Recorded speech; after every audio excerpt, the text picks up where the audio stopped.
Welcome to faith Madanjeet. यहाँ knowledge को बनाया गया है पावर और क्रिप्टो को समझना होता है सिंपल। क्रिप्टो में 90% लोग लॉस करते हैं, रीजन स्किल्स नहीं बल्कि टोकन इकोनॉमिक्स की समझ का होना। प्राइस ऊपर नीचे होती रहेगी लेकिन असली पावर हमेशा टोकन डिजाइन के हाथ में होती है। स्ट्रॉन्ग टोकनॉमिक्स प्रोजेक्ट को ग्रो कराती है और वीक टोकनॉमिक्स यूज साइलेंटली डिस्ट्रॉय कर देती है। इस वीडियो में हम टोकन इकोनॉमिक्स को बेसिक से एडवांस लेवल तक डिटेल में समझेंगे। आप सीखेंगे सप्लाई, वेस्टिंग, यूटिलिटी, डिमांड और टोकन प्राइस के बीच का रियल कनेक्शन। इस डीप डाइव के बाद आप टोकन को नहीं, उसके फ्यूचर को एनालाइज कर पाओगे। चलिए शुरुआत करते हैं टोकन इकोनॉमिक्स के फाउंडेशन से, बिल्कुल सिंपल और क्लियर तरीके से। सेक्शन 1 में हम टोकन इकोनॉमिक्स की फाउंडेशन को बिल्कुल बेसिक और क्लियर तरीके से समझेंगे। सबसे पहले सवाल ये है, आखिर टोकन इकोनॉमिक्स होता क्या है और क्यों इंपॉर्टेंट है? टोकन इकोनॉमिक्स का मतलब होता है टोकन का पूरा इकोनॉमिक सिस्टम और उसके रूल्स। ये रूल्स डिसाइड करते हैं टोकन कैसे बनेगा, कैसे चलेगा और कैसे डिस्ट्रीब्यूट होगा। जैसे रियल दुनिया में इकोनॉमिक्स होती है वैसे ही क्रिप्टो में टोकन इकोनॉमिक्स होती है। डिफरेंस सिर्फ इतना है कि यहाँ सिस्टम डिजिटल और रूल्स कोड के थ्रू चलते हैं। सिर्फ प्राइस देखना गलत है, स्मार्ट लोग हमेशा टोकन का डिजाइन समझने की कोशिश करते हैं। टोकन इकोनॉमिक्स प्रोजेक्ट का ब्लूप्रिंट होता है जो उसके फ्यूचर को डिफाइन करता है। स्ट्रॉन्ग टोकनॉमिक्स प्रोजेक्ट को लॉन्ग टर्म स्टेबल और सस्टेनेबल ग्रोथ देती है। अगर टोकेनॉमिक्स वीक हो तो अच्छा प्रोडक्ट भी मार्केट में सरवाइव नहीं कर पाता। बहुत से प्रोजेक्ट्स हाइप के बाद सिर्फ इसलिए फेल हुए क्योंकि टोकन डिजाइन गलत था।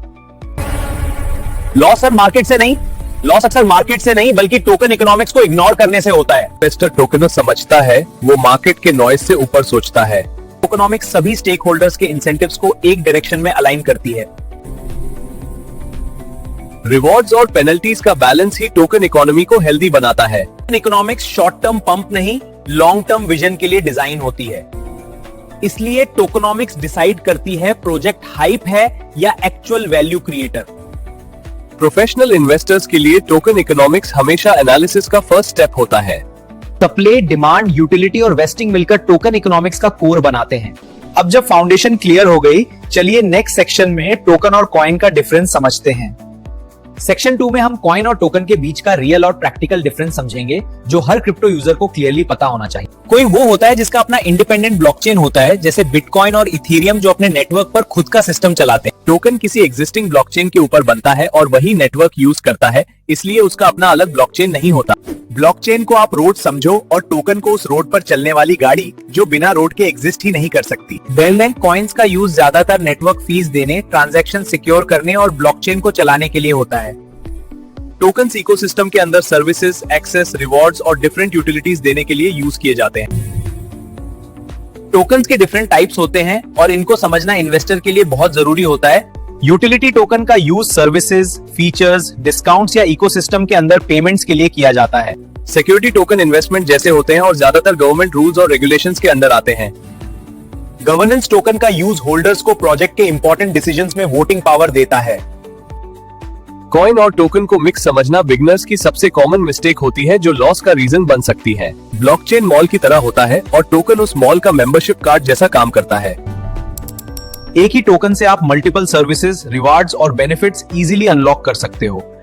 कॉइन ब्लॉकचेन का बेस होता है जबकि टोकन उस ब्लॉकचेन के इकोसिस्टम का यूजफुल टूल होता है। अब चलिए नेक्स्ट सेक्शन में जहां हम टोकन सप्लाई मैकेनिक्स को सिंपल और क्लियर तरीके से समझेंगे। सेक्शन 3 में हम टोकन सप्लाई मैकेनिक्स को डिटेल में समझेंगे क्योंकि सप्लाई का स्ट्रक्चर ही लॉन्ग टर्म प्राइस और प्रोजेक्ट की वैल्यू डिसाइड करता है। टोटल सप्लाई का मतलब होता है प्रोजेक्ट ने शुरुआत से लेकर अब तक टोटल कितने टोकन्स क्रिएट किए हैं, चाहे वो मार्केट में आए हो या अभी लॉक्ड हो। टोटल सप्लाई के अंदर लॉक टोकन्स और ऑलरेडी रिलीज टोकन्स दोनों इंक्लूड होते हैं, इसलिए ये नंबर मार्केट प्रेशर को डायरेक्टली रिफ्लेक्ट नहीं करता। सर्कुलेटिंग सप्लाई उन टोकन्स को कहते हैं जो करंटली मार्केट में अवेलेबल होते हैं और जिन पर रियल बाइंग और सेलिंग हो रही होती है। मार्केट प्राइस पर सबसे ज्यादा डायरेक्ट इंपैक्ट सर्कुलेटिंग सप्लाई का होता है, इसलिए सिर्फ टोटल सप्लाई देखकर डिसीजन लेना रिस्की हो सकता है। कुछ टोकन्स में मैक्सिमम सप्लाई फिक्स्ड होती है, जबकि कुछ projects infinite supply model follow करते हैं जो पूरी टोकन इकोनॉमिक्स को बदल देता है। Fixed maximum supply scarcity create करती है, जिससे लिमिटेड अवेलेबिलिटी के कारण लॉन्ग टर्म में टोकन की वैल्यू को नेचुरल सपोर्ट मिलता है। इन्फिनिट सप्लाई मॉडल में अगर स्ट्रॉन्ग डिमांड ना हो तो नए टोकन्स धीरे धीरे वैल्यू को डाइल्यूट कर देते हैं और प्राइस पर प्रेशर पड़ता है। फिक्स सप्लाई में टोकन्स लिमिटेड रहते हैं, जबकि मिंटेबल सप्लाई में टाइम के साथ कंटिन्यूअसली नए टोकन्स मार्केट में ऐड होते रहते हैं। मिंटेबल सप्लाई तभी सेफ होती है जब मिंटिंग के रूल्स ट्रांसपेरेंट, लिमिटेड और स्मार्ट कॉन्ट्रैक्ट के थ्रू कंप्लीटली कंट्रोल्ड होते हैं। इन्फ्लेशनरी टोकन में सप्लाई टाइम के साथ बढ़ती रहती है, जबकि डिफ्लेशनरी टोकन में सप्लाई बर्न के जरिए धीरे धीरे कम होती जाती है। डिफ्लेशनरी मॉडल में टोकन बर्न सप्लाई को कम करता है, जिससे स्कैर्सिटी क्रिएट होती है और डिमांड बढ़ने पर प्राइस को सपोर्ट मिलता है। अगर इन्फ्लेशन रियल डिमांड के बिना होती है तो टोकन लॉन्ग टर्म में वीक हो जाता है और इन्वेस्टर कॉन्फिडेंस धीरे धीरे टूट जाता है। स्ट्रॉन्ग प्रोजेक्ट सप्लाई को कंट्रोल करने के लिए मिंटिंग और बर्निंग के बीच एक बैलेंस्ड और सस्टेनेबल मैकेनिज्म डिजाइन करते हैं। टोकन सप्लाई मैकेनिक्स को समझना हर इन्वेस्टर के लिए मैंडेटरी होता है, क्योंकि ये फ्यूचर प्राइस बिहेवियर को डायरेक्टली इन्फ्लुएंस करता है। अब हम नेक्स्ट सेक्शन में एंटर करते हैं, जहां टोकन डिस्ट्रीब्यूशन के हिडन रिस्क्स और डेंजर जोन्स को क्लियरली समझा जाएगा। सेक्शन 4 में हम टोकन डिस्ट्रीब्यूशन को डीप लेवल पर समझेंगे, क्योंकि यही वो एरिया है जहां से मैक्सिमम प्रोजेक्ट्स फेल या डंप होते हैं। टोकन एलोकेशन का सिंपल मतलब होता है कि टोटल सप्लाई में से कौन सा हिस्सा किसको मिलता है और किस पर्पस के लिए रिजर्व होता है। एक हेल्दी प्रोजेक्ट में token team, early investors, community growth और इकोसिस्टम डेवलपमेंट के बीच क्लियरली और ट्रांसपेरेंटली डिवाइड होते हैं। अगर टीम एलोकेशन बहुत ज्यादा हो और प्रॉपर लॉक ना हो तो फ्यूचर में हेवी डंपिंग का सीरियस और डेंजरस रिस्क क्रिएट हो जाता है। सेफ और जेन्युइन प्रोजेक्ट्स में टीम एलोकेशन हमेशा लिमिटेड होती है और टोकन्स वेस्टिंग और लॉकिंग सिस्टम के अंडर रिलीज होते हैं। मोस्ट क्रिप्टो प्रोजेक्ट्स फंडिंग के लिए सीड सेल, प्राइवेट सेल और पब्लिक सेल जैसे स्टेजेस फॉलो करते हैं, जहां प्राइस ग्रेजुअली इंक्रीज होता है। जब सप्लाई का कंट्रोल कुछ वेल्स के पास होता है तब प्राइस मैनिपुलेशन और सडन डंप्स का रिस्क बहुत ज्यादा बढ़ जाता है। सिर्फ एक बड़ा डंप भी मार्केट सेंटिमेंट को पूरी तरह नेगेटिव बना सकता है और रिटेल इन्वेस्टर्स में फियर रैपिडली स्प्रेड हो जाता है। फेयर लॉन्च मॉडल में सब यूजर्स को इक्वल अपॉर्चुनिटी मिलती है, जिससे वेल डोमिनेंस कम होता है और डिस्ट्रीब्यूशन ज्यादा हेल्दी रहती है। वीसी बैक प्रोजेक्ट्स में फंडिंग स्ट्रांग होती है, लेकिन अनलॉक के टाइम पर हेवी सेलिंग प्रेशर आने का रिस्क भी काफी हाई होता है। फेयर लॉन्च और वीसी बैक दोनों मॉडल्स के अपने बेनिफिट्स और रिस्क होते हैं, इसलिए ब्लाइंडली किसी एक को परफेक्ट मान लेना गलत होता है। इन्वेस्टमेंट से पहले टोकन एलोकेशन परसेंटेजेस और अनलॉक शेड्यूल को केयरफुली चेक करना लॉन्ग टर्म सेफ्टी के लिए बहुत जरूरी होता है। टोकन डिस्ट्रीब्यूशन ही फाइनल डिसीजन लेती है कि प्रोजेक्ट स्टेबल ग्रोथ करेगा या फिर एक दिन अचानक हेवी डंप में कोलैप्स हो जाएगा।